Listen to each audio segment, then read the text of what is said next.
Slick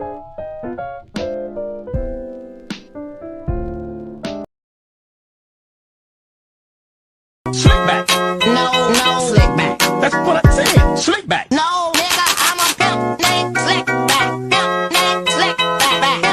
Pimp named Slick back. Nigga, are you deaf? I'm a pimp named Slick. Assalamualaikum warahmatullahi wabarakatuh. Perkenalkan, nama saya Tania Angelika dengan NIM 23017079 dari Prodi Sastra Indonesia, Fakultas Bahasa dan Seni Universitas Negeri Padang.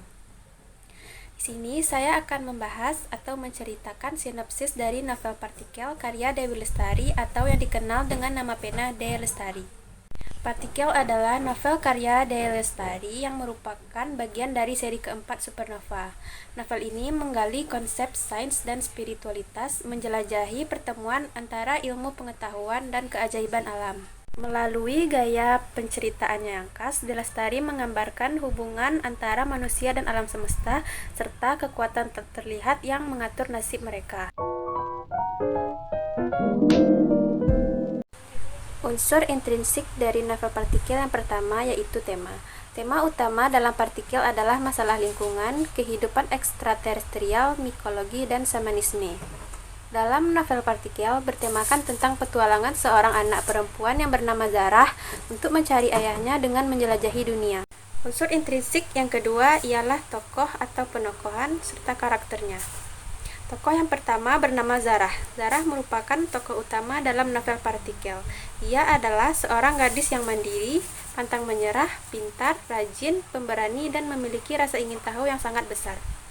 Tokoh yang selanjutnya ialah Firas. Firas merupakan ayah Zahra yang memiliki karakter penyayang, pintar, baik, sangat terobsesi terhadap fungi, pecinta alam, dan berdedikasi tinggi. Selanjutnya Aisyah. Aisyah merupakan ibu Zarah yang memiliki karakter yang baik, penyayang, cantik, tegas, perhatian, tangguh, optimis, dan religius.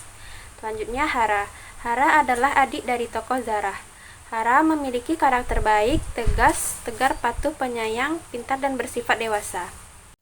Tokoh selanjutnya yaitu Abah. Abah merupakan ayah kandung dari tokoh Aisyah dan ayah angkat dari tokoh Firas yang memiliki karakter yang baik, tegas, religius, dihormati, dan mau mengabdi. Selanjutnya Umi. Umi merupakan ibu kandung dari tokoh Aisyah dan ibu angkat dari tokoh Firas yang memiliki karakter religius. Selanjutnya Koso.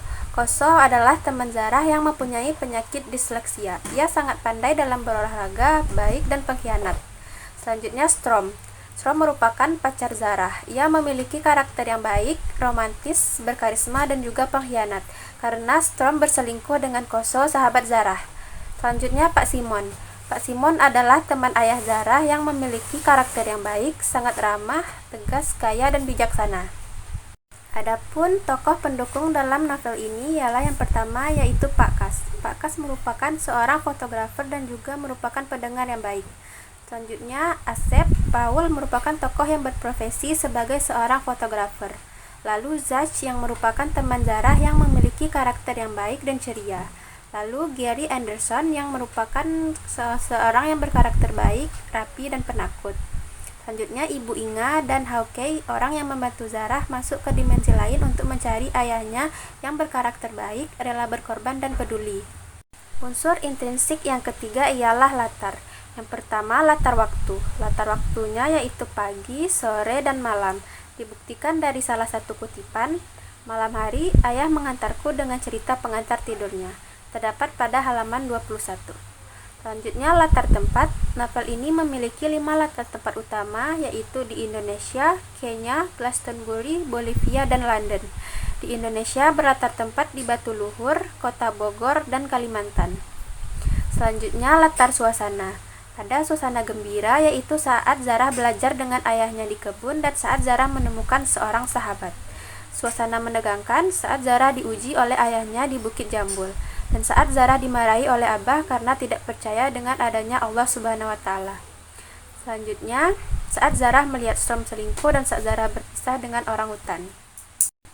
Unsur intrinsik yang keempat ialah alur. Alur yang digunakan dalam novel Partikel ini menggunakan alur maju mundur atau campuran. Unsur intrinsik yang kelima yaitu sudut pandang. Pengarang menggunakan sudut pandang orang pertama pelaku utama dengan menggunakan kata aku. Pengarang juga menggunakan sudut pertama orang ketiga tunggal dengan menggunakan kata dia. Unsur intrinsik yang terakhir yaitu gaya bahasa. Gaya bahasa yang digunakan penulis dalam novel partikel adalah gaya bahasa yang sederhana namun menunjukkan tingkat intelektualitas yang tinggi. Karena bahasa yang digunakan tidak hanya satu bahasa Indonesia saja, namun menggunakan bahasa internasional yaitu bahasa Inggris. Di samping itu, pengarang juga sering menggunakan istilah-istilah dalam bidang ilmu sains. Pengguna bahasa yang baik ini menyebabkan pembaca dapat mengetahui ilmu baru, bukan hanya menikmati sebuah karya sastra, namun mendapat pengetahuan baru tentang istilah-istilah ilmiah.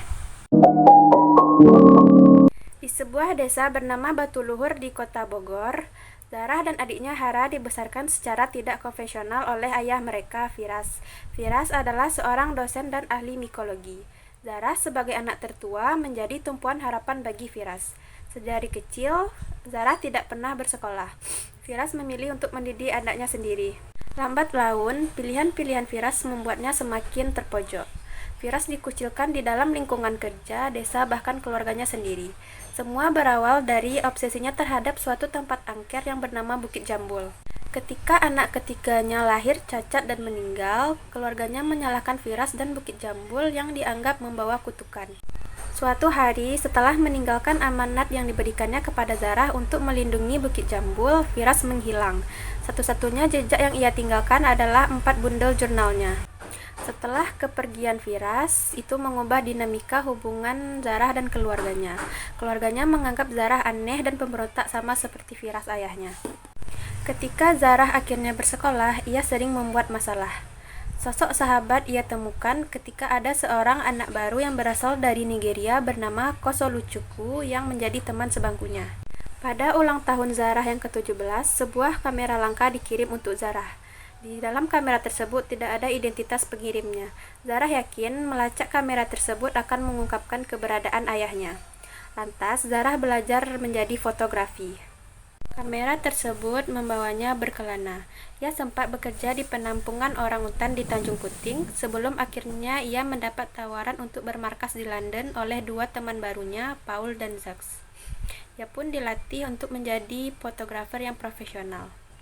Di London, ia menemukan cita pertamanya dan ia juga dipertemukan kembali oleh sahabat lamanya yang bernama Koso. Berkat bantuan Paul, Zarah akhirnya menemukan jejak seseorang bernama Simon Hardiman di Glastonbury. Simon diduga adalah orang yang mengirim kamera untuk Zarah. Simon dan Firas ternyata memiliki hubungan pertemanan. Simon berencana ingin membantu penelitian Firas, namun belum juga terwujud. Dengan menggunakan bantuan tanaman enteogen yang diyakini Firas sebagai kunci terbukanya dimensi lain, Zarah melakukan percobaan pertamanya. Simon dibantu dengan seorang syaman bernama Hawkeye mengawal proses tersebut.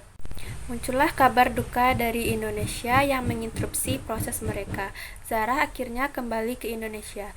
Di sana, ia menemukan sepucuk surat misterius yang ditujukan kepada seorang yang disebut partikel. Ia merasa surat itu ditujukan untuknya. Sekian yang dapat saya ceritakan. Saya akhiri dengan wassalamualaikum warahmatullahi wabarakatuh.